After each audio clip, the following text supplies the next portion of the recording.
ನಮಸ್ಕಾರ ದೇವ್ರ, ನಾನು ನಿಮ್ಮ ಭೀಮಾ ಬ್ಲಾಗರ. ಇವತ್ತಿನ ಬ್ಲಾಗ್ ಸ್ಟಾರ್ಟ್ ಆಗಿದ್ದ ನಮ್ಮ ನಡೆ ಇಲ್ಕಲ್ ಕಡೆ ಅಂತಂದು ತಯಾರಾಗಿ ಹೊಂಟಾಗ ನೋಡ್ರಿ. ಇಲ್ಕಲ್ಕ ಎದಕ್ಕೆ ಹೊಂಟಿವಿ ಅಂತಂದು ಮುಂದೆ ವಿಡಿಯೋದಾಗ ನೋಡ್ರಂತ ಬರ್ರಿ. रुको जरा सबर करो. ನಾನು ಮತ್ತು ನಮ್ಮ ದೋಸ್ತ ತಯಾರಾಗಿ ಹೊಂಟ್ಬಿಟ್ಟು ನೋಡ್ರಿ ಇಲ್ಕಲ್ ಕಡೆ ಬೈಕ್ ತೊಗೊಂಡು. ಹೋಗ್ಬೇಕಾದ್ರೆ ದಾರ್ಯಾಗ ಹುಣ್ಗುಂದಾಗ ಇನ್ನೊಬ್ಬ ದೋಸ್ತ್ ಸಿಕ್ಕ್ರಿ, ಅವನು ಹಾಕೊಂಡು ಹೊಂಟ್ಬಿಟ್ಟು ನೋಡ್ರಿ ಇಲ್ಕಲ್ ಕಡೆ.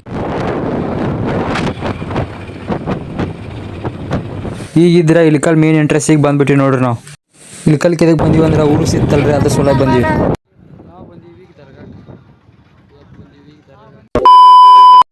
ಈ ಸಲ ಇದ್ರ ಉರುಸು ಫುಲ್ ಜೋರ್ ಐತ್ರಿ. ಗೇಮ್ಸ್ ಮಾತ್ರ ಸಿಕ್ಕಾಪಟ್ಟೆ ಬಂದ್ಬಿಟ್ಟ ನೋಡ್ರಿ, ಎಲ್ಲವೂ ಆಡಾಕಿಲ್ಲಿ. ಇದ್ರ ಅರ್ಬಿ ಅಂಗಡಿಯಾಗ ಅರ್ಬಿ ತೊಗೊಂತೀನಿ ಅಂತ ನಿಂತ ತೋಲೆ ಇಲ್ಲ. ಹಂಗ ಬಿಸಿಲು ಮಾತ್ರ ಸಿಕ್ಕಾಪಟ್ಟೆ ಐತ್ರಿ. ಹಂಗಾಗಿ ಕಬ್ಬಿನ ಜ್ಯೂಸ್ ಕುಡಿದ್ಬಿಟ್ಟು ನೋಡ್ರಿ ನಾವು ನಮ್ಮ ದೋಸ್ತರು. ಕಬ್ಬಿನ ಜ್ಯೂಸ್ ಕುಡಿದು ಈಗಿದ್ರೆ ನಾವು ಮತ್ತೆ ಹೊಳ್ಳೆ ಮನೆ ಕಡೆ ಹೋಗಕ್ಕೆ ತಯಾರಾಗ್ಬಿಟ್ಟು ನೋಡ್ರಿ. ಏನ್ ಮಾಡೋದ್ರಿ, ಪರಿಸ್ಥಿತಿ ಭಾಳ ಕ್ಯಾಟ್ ಐತಿ. ಗಾಡಿ ಪಂಚರ್ ಆಗ್ಬಿಟ್ಟೈತಿ. ಗಾಡಿ ಇದ್ರೆ ಪಂಚಾಯತ್ ಇಸ್ಕೊಂಡು ನಾವು ಸೀದಾ ಈಗ ಮನೆ ಕಡೆ ಬಂದ್ಬಿಟ್ಟಿವ್ರಿ. ಮನ್ಯಾಗ ಬಂದ ಕೋಲ್ಡ್ ಡ್ರಿಂಕ್ಸ್ ನಮ್ಮ ತಂಗಿಗೆ ಕೊಟ್ಟಿವ್ರಿ. ಫ್ರೀಜ್ನಾಗ ಇಡಕತ್ಬಿಟ್ಟಾಳೆ. ಇವತ್ತಿನ ಬ್ಲಾಗು ಇಲ್ಲೇ ಮುಗಿಸೋಣಂತ. Tata bye bye, take care.